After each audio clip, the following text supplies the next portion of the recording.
не молчи, не толерирај, действувај. Има помош, има надеж, има живот без насилство.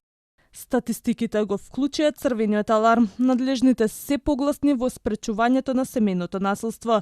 За една година бројот се зголемил за 14,7%, а од почетокот на годинава до март регистрирани биле 391 жртва.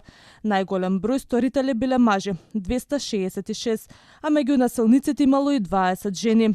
Психолошкото насилство е најчесто, а жртвите биле изложени на физичко, сексуално и економско злоставување. Надлежните апелираат за зголемена превенција и подобра институционална заштита. И апелирам на институциите. Не гледајте на жената жртва како предмет во папка. Таа не бара само хартија, таа бара надеж. Таа доаѓа кај нас затоа што верува дека ќе биде помогната, дека ќе избега од пеколот што го живе. Законот е навистина темел, но човечката чувствителност спасува животи.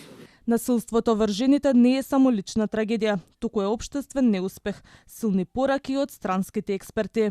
Ваквото насилство е едно од најгорливите предизвици во однос на човековите права. Мораме заедно да се обединиме против него. Ова бара координиран, сочувствителен и храбар одговор. Секоја една жена или девојка да не го трпи насилството да побара помош. Последниот случај на татко која повреди неговата 4-годишна ќерка ја вознемири јавноста.